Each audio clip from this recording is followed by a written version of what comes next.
Bienvenue sur une nouvelle vidéo sur Peren TV, le siège de la géopolitique africaine.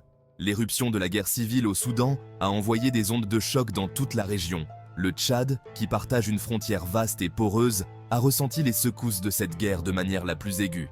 Le Soudan, en proie à des décennies de conflits internes et d'instabilité politique, se retrouve une fois de plus plongé dans un conflit qui menace de déborder sur ses frontières, entraînant avec lui une vague de souffrances humanitaires et de menaces pour la stabilité régionale. Ce conflit, qui oppose principalement les forces armées soudanaises et les forces de soutien rapide, trouve ses racines dans un réseau complexe de griffes politiques, ethniques et économiques, encore compliqué par l'implication présumée du Tchad. Le Tchad, qui n'est pas étranger aux conflits internes et à l'instabilité régionale, est aujourd'hui confronté à un défi de taille. L'escalade de la violence au Soudan a déclenché un afflux massif de réfugiés, en quête de sécurité et de sûreté à l'intérieur des frontières du Tchad. Cet afflux soudain, conjugué aux défis internes du Tchad, exerce une pression immense sur les ressources et le tissu social du pays. En outre, le conflit a exacerbé les problèmes de sécurité existants, en particulier la prolifération des armes légères et de petit calibre, déstabilisant davantage une région déjà fragile. La communauté internationale, en particulier les acteurs régionaux et les pays musulmans du Moyen-Orient, est aux prises avec les implications du conflit, s'engageant dans des efforts diplomatiques pour négocier un cessez-le-feu et trouver une solution durable. Les enjeux sont de taille, car la prolongation du conflit menace de déstabiliser davantage la Corne de l'Afrique, entraîner la perte d'innombrables vies humaines, des destructions de biens et des déplacements à grande échelle avec des conséquences potentiellement dévastatrices pour la paix et la sécurité internationale. Cette vidéo penchera sur les implications multiples de la guerre civile soudanaise pour le Tchad, en mettant l'accent sur les défis sécuritaires et diplomatiques qu'elle représente. Elle examinera le soutien présumé du Tchad à l'une des factions belligérantes, l'impact de la crise des réfugiés, la question du trafic d'armes et les efforts diplomatiques déployés par les pays musulmans du Moyen-Orient pour négocier la paix. Nous terminerons par l'exploration des résultats potentiels et des solutions pour atténuer les effets négatifs du conflit sur le Tchad et la région. Le conflit actuel au Soudan, qui a éclaté en mi-avril 2023, n'est pas un événement isolé, mais plutôt l'aboutissement d'années de tensions latentes et de griefs non résolus. Les racines du conflit remontent au régime d'Omar el-Béchir, marqué par l'autoritarisme, les violations des droits de l'homme et la mauvaise gestion économique. Après l'éviction d'el-Béchir en 2019, un accord de partage du pouvoir fragile a été conclu entre l'armée, dirigée par le général Abdel Fattah al-Burhan, et une coalition civile, représentée par le Premier ministre Abdallah Hamdok. Cependant, cette transition fragile a été de courte durée, entachée par la méfiance et les luttes de pouvoir entre les factions militaires et civiles. L'armée, craignant de perdre son emprise sur le pouvoir et de devoir rendre des comptes pour les atrocités passées, a cherché à saper le gouvernement civil. D'autre part, les dirigeants civils, encouragés par le soutien populaire aux réformes démocratiques, ont fait pression pour un contrôle civil accru sur l'armée et l'appareil de sécurité. La situation a atteint un point de non-retour en octobre 2021, lorsque le général al-Burhan, chef des forces armées soudanaises, a orchestré un coup d'État, dissolvant le gouvernement civil et arrêtant des personnalités politiques clés, dont le Premier ministre Hamdok. Ce coup d'État a suscité une condamnation générale de la communauté internationale et déclenché des manifestations de masse au Soudan, exigeant le retour à un régime civil. Si un nouvel accord de partage du pouvoir a finalement été conclu, rétablissant Hamdok dans ses fonctions de Premier ministre, les tensions sous-jacentes n'ont pas été résolues. L'armée, qui exerce toujours une influence considérable, a continué à saper l'autorité du gouvernement civil, ce qui a abouti au conflit actuel. Les combats actuels ont éclaté principalement entre les forces armées soudanaises, dirigées par le général al-Burhan, et les forces de soutien rapide, un groupe paramilitaire puissant dirigé par le général Mohamed Hamdan Dagalo, également connu sous le nom de Hemedti.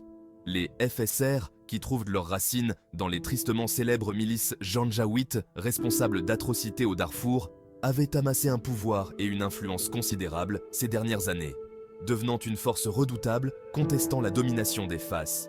Le conflit, déclenché par des désaccords sur l'intégration des FSR dans l'armée nationale et les futurs accords de partage du pouvoir, s'est rapidement transformé en une guerre ouverte, avec des conséquences dévastatrices pour le peuple soudanais et la région au sens large. Le Tchad et le Soudan partagent une longue frontière poreuse, avec des liens ethniques et tribaux étroits de part et d'autre. Les FSR, qui tirent une grande partie de leur soutien des tribus arabes du Darfour, partagent des liens ethniques avec les communautés résidant dans l'est du Tchad. Cet héritage commun a favorisé des alliances et une coopération historique, des rapports suggérant que le Tchad avait précédemment fourni un soutien logistique et une formation aux FSR. En outre, le soutien présumé du Tchad aux FSR peut être considéré à travers le prisme de la dynamique du pouvoir régional. Tchadiane. Official, le Tchad, sous la direction de Mahamat Idriss Déby Itno, arrivé au pouvoir après la mort de son père, Idriss Déby, en 2021, navigue dans un paysage géopolitique complexe. Le régime Déby, confronté à une opposition interne et à l'instabilité régionale, pourrait considérer des FSR fortes au Soudan comme un atout stratégique, servant potentiellement de tampon contre les menaces émanant du Soudan. Cependant, le soutien présumé du Tchad au FSR est un pari risqué. Soutenir ouvertement un camp dans le conflit pourrait se retourner contre lui, entraînant le Tchad plus profondément dans le conflit et provoquant potentiellement des représailles de la part des forces armées soudanaises. De plus, cela pourrait exacerber les tensions avec d'autres acteurs régionaux et partenaires internationaux, compliquant les efforts visant à trouver une solution pacifique. L'Union africaine et la communauté internationale ont condamné toute ingérence extérieure dans le conflit soudanais, exhortant toutes les parties à respecter la souveraineté et l'intégrité territoriale du Soudan. Le soutien présumé du Tchad au FSR, bien que non confirmé officiellement, reste un point de discorde, ajoutant une couche de complexité supplémentaire à une situation déjà volatile. Il met en évidence le réseau complexe de rivalités régionales, de liens historiques et de calculs stratégiques qui façonnent la trajectoire du conflit, rendant une résolution pacifique d'autant plus difficile à atteindre. Le conflit en cours au Soudan a provoqué une catastrophe humanitaire aux proportions stupéfiantes. Des milliers de réfugiés soudanais ont fui la violence, cherchant refuge à l'intérieur des frontières du Tchad, submergeant les ressources déjà limitées de ce pays voisin. Sudanese Refugee. J'ai dû tout laisser derrière moi. Ma maison, ma famille, ma vie. Le voyage vers le Tchad a été périlleux, mais nous n'avions pas d'autre choix. Nous courions pour sauver nos vies. L'afflux de réfugiés a créé une situation désastreuse au Tchad, avec des camps de fortune qui surgissent le long des régions frontalières. Les communautés locales, déjà aux prises avec leurs propres difficultés, sont désormais confrontées au fardeau supplémentaire de devoir subvenir aux besoins de ces personnes déplacées. Résident local tchadien. Notre village a accueilli de nombreux réfugiés, mais nous avons du mal à subvenir aux besoins de tous. Nourriture, eau, abri. Tout est en quantité insuffisante. Nous avons besoin d'aide, de toute urgence. La crise humanitaire est encore aggravée par la propagation des maladies, le manque d'installations médicales et l'insuffisance de l'aide internationale.